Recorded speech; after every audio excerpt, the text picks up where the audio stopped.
Hi, it's Steve.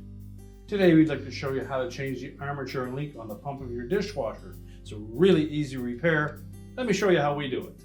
Now, to do this repair, we will need to pull the dishwasher completely out of the cabinets.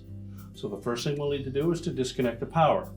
Locate the electrical panel, turn off the appropriate breaker, or remove the appropriate fuse. We'll also need to turn off the inlet water supply. You may need to disconnect the drain hose from the sink outlet. And as well, you may need to disconnect the actual wire to the junction box under the dishwasher to allow you enough room to pull it completely out of the cabinets.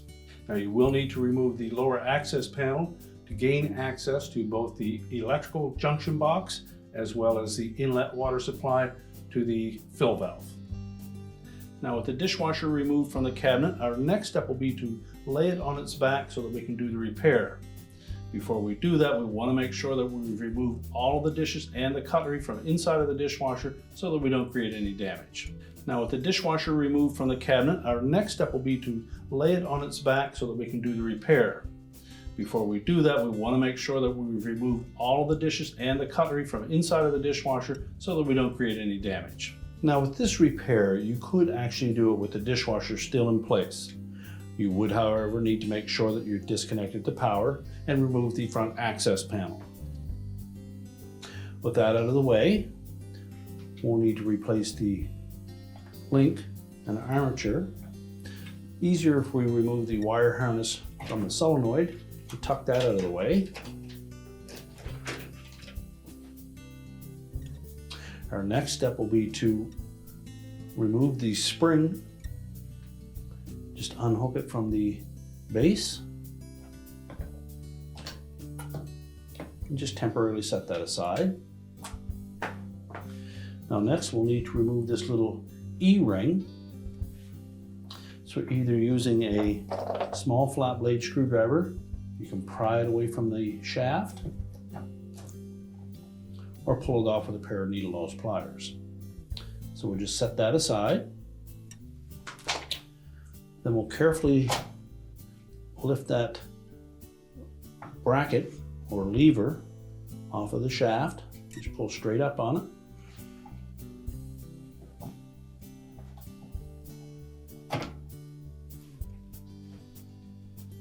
We'll just set that aside.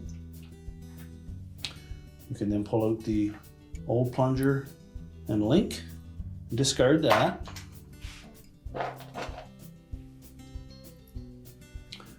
We'll line up the new assembly into the solenoid, make sure it slides in and out easily.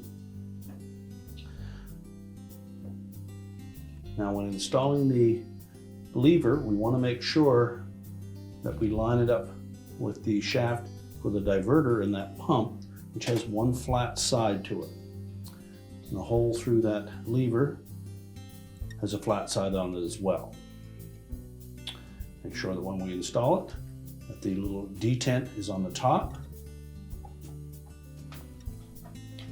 Line it up properly and then just press it down onto the shaft. Make sure we line up the link with the slotted opening.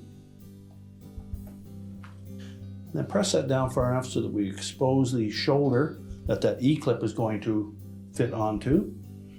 Now, you'll find it easier to put that little E-ring on with a pair of pliers. I want to line it up so that the open end of the E-ring lines up with that little plastic detent.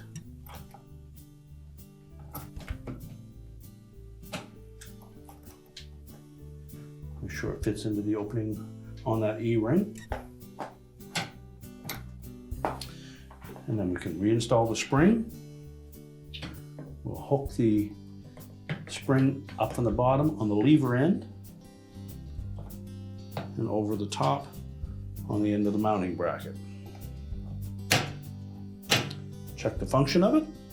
Now that we've verified that the new plunger and link work properly, we'll next need to reconnect that wire harness.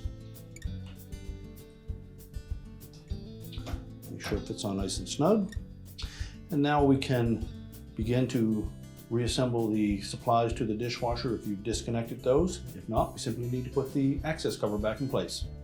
Now, if you've removed the dishwasher to do this repair, you'll need to push it back into the cabinets, re-secure it to the bottom of our countertop. You'll need to reconnect our inlet water supply, our drain hose, and our electrical supply.